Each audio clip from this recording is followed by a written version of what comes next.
¿Piñera debiera pedir perdón por la responsabilidad de la derecha? Él es un hombre que no está metido en la represión, ni tuvo necesariamente alguna responsabilidad de tipo político, inclusive, porque dentro, como parte de los gabinetes de Pinochet, digamos. Pero él representa a la derecha y representa a toda la derecha, ¿cierto? Y una parte importante de ella, que en algunos casos están los partidos políticos, o siguen allí, son los responsables políticos y en algunos casos un poquito más que políticos en determinados casos. Piñera debiera pedir perdón por toda la derecha. Sería bueno ya en este contexto que la derecha, en este contexto también de la discusión sobre la nueva derecha, que él pidiera perdón. Sinceramente creo que la institución del presidente de la República hay que distinguirla de los partidos políticos, aunque sea la alianza gobernante. El presidente tiene que hablar por el Estado, por el gobierno, y nosotros vimos en alguien que no tenía ninguna responsabilidad personal como Patricio Aylwin. Él pidió disculpas apenas asumió como presidente y retornó a la democracia. Él pidió disculpas desde ese lugar, digamos. Yo creo que hay otros que tienen que asumir una responsabilidad. Hay gente que tuvo durante muchos años una participación activa. Hay gente que sabe muchas cosas también y cosas que podrían ayudar a encontrar restos, a conocer la historia más fehacientemente de lo que ocurrió, a sanar muchas heridas. Y bueno, no hemos visto ningún acto así. Y en esto me refiero a los partidos políticos, a la civilidad, no a las Fuerzas Armadas. Ese es otro tema y obviamente no tiene que ser asumido con una ideología determinada, es una cosa más institucional. Y aparte del gesto del entonces comandante en jefe, el general Cheire, no hemos conocido muchos otros o ningún otro. Pero Que viene en el borde, ¿eh? O sea, yo recuerdo porque publicamos esa carta en su oportunidad, mira, me parece que fue el 2005, ya no me acuerdo muy bien de la fecha, pero fue muy en el borde, porque la tercera recuerdo que tituló que Cheire pedía perdón. O sea, la palabra perdón no estaba en todo el texto, digámoslo. Fue bien en el borde el tema. Pero te vuelvo a insistir con la pregunta, pero mirada desde otro lugar. Más allá de que Piñera es representante del Estado, ¿cierto? Está democráticamente elegido y él es el Estado. ¿Pero no crees que aún así sería bueno que lo hiciera?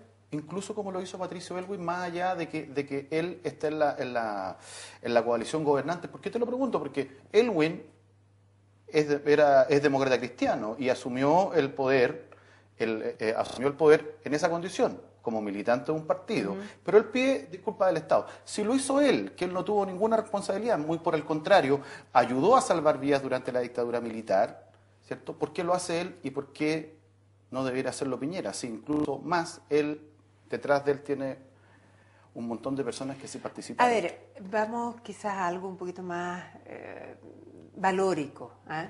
Yo creo que a todos nos hace bien reflexionar en torno a errores u horrores que se cometieron en el pasado, y aunque no tengamos una directa implicancia con ello, si de alguna manera estamos vinculados al tema, como un presidente de la República, sin duda hay una continuidad en el Estado, que él manifestara una reflexión en torno a ello es muy interesante y le haría bien al país.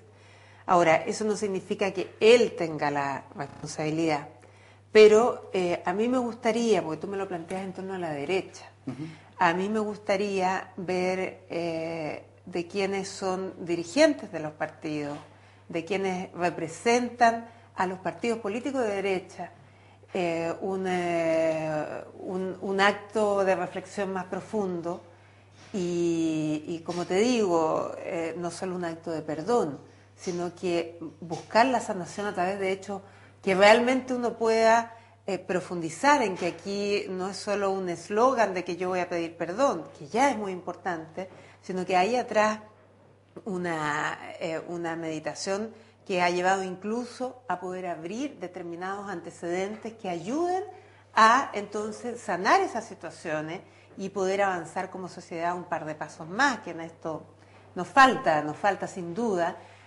Hay un camino recorrido, pero la meta está lejos todavía, y si es que alguna vez se llega. Entonces, creo que la responsabilidad de la derecha propiamente tal, quizás hoy día hay muchas personas con nombres y apellidos que podrían asumirla de manera más directa, gente que estuvo implicada en la represión, gente que fue parte de todo el desarrollo de la dictadura de Pinochet, y que posteriormente, vuelta a la democracia, sigue teniendo un rol importante.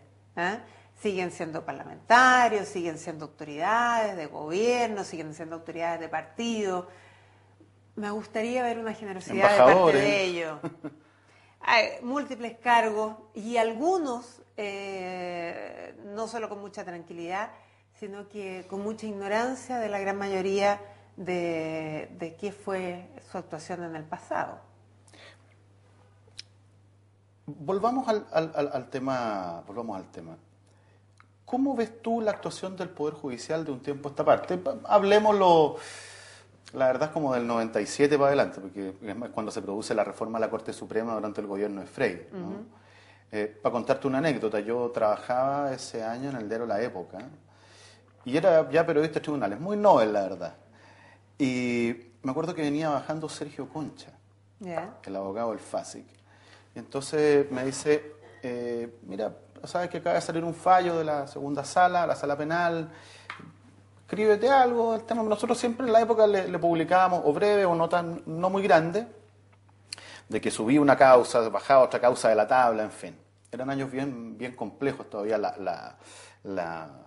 La Corte Suprema era una corte que todavía tenía vestigios de la dictadura militar, básicamente porque muchos habían sido nombrados por Pinochet, no tenían límite de edad, podían estar hasta los 120 años, no había problema, ¿cierto?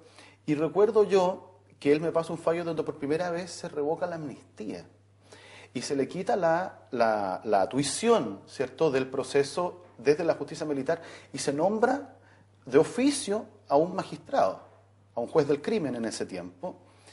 Y bueno, yo me llegué a esta resolución solita, no se la mostré a nadie. Y salió, y fue, desde ahí empezó a cambiar un criterio. Alberto Cheñó y Luis Correa Bulo, digamos, los dos grandes los autores intelectuales, digamos, de ese fallo. Te cuento esto porque, ¿cuál es la evaluación que haces tú de la actuación del Poder Judicial, más o menos de ahí en adelante, porque de ahí para atrás estamos completamente de acuerdo que fue muy mala? A ver, creo que realmente aquí hay que distinguir que hay juicios, causas que han avanzado bastante, algunas terminado con sentencia que ha implicado la condena y muchas veces incluso la prisión de algunos de los autores, pero eso tiene que ver mucho con individualidades, con cuanto el juez a cargo o el ministro a cargo promovió esto. Quizás en el último tiempo hemos visto cosas muy notables, como el cierre del caso del general Prats, después de 36 años. Hoy día la reapertura del caso de José Toá, que hay que ahondar y saber la verdad. Imagínate cuántos años eso estuvo cerrado. Pero eso hay que seguir, y yo reconozco acá la valentía de la familia. Yo a veces me pongo en el caso de, no sé si sería capaz de seguir adelante, porque quien alguna vez ha tenido un juicio, aunque sea un juicio de arriendo, lo que sea, puede saber cuánto implica esto en lo personal. Imaginémonos lo que significa los afectos con un ser tan querido como el padre, como el marido, y venir en contra de toda la represión y de todos aquellos que quieren echarle tierra a esto. No, es una decisión muy valiente y que al país le hace muy bien seguir. Ahora, es la pobre familia la que tiene que seguir con esto. Pero hoy día estamos abriendo el caso y eso es muy importante. Entonces, ha habido en los últimos 2 años, diría yo, avances de juicios, pero ya de décadas, y que han llegado a buen término o han dado pasos importantes. Pero de ahí hacia atrás tenemos algunos juicios interesantes también, como te digo, con cosas juzgadas, en fin.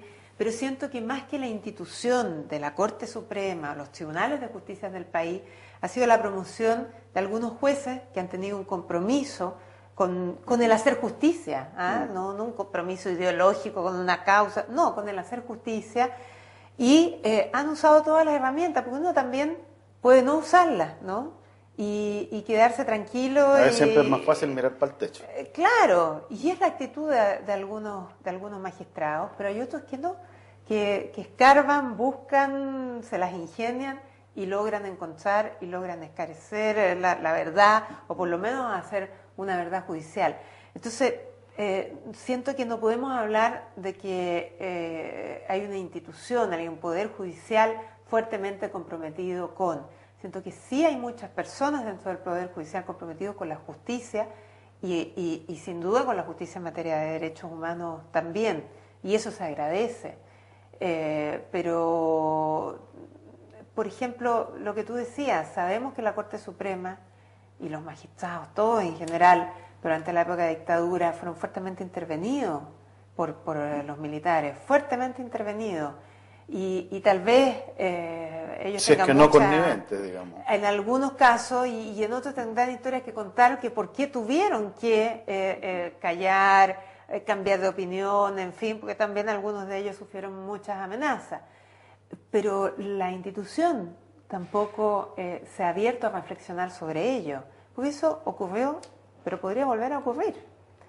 ¿También entonces, el Poder Judicial debería pedir perdón por la connivencia que en su momento tuvo con la dictadura militar? Yo creo que tiene que hacer una reflexión profunda y pública, porque no me cabe duda de que hay algunos integrantes del Poder Judicial que han abierto estos casos, pero no ha habido una reflexión pública, y esta reflexión pública tiene que llevarlos a reconocer también aquellos errores, no por enrostrar a alguien, sino que aquí lo mismo que veíamos delante respecto de las responsabilidades del Estado, del presidente de la República, en fin, estas situaciones en cualquier país que pretenda decir, y que puede ser una opción, mire, mejor ya pasamos de esto, construyamos del futuro, olvidémonos de esto, ocultar el pasado hace imposible construir el futuro.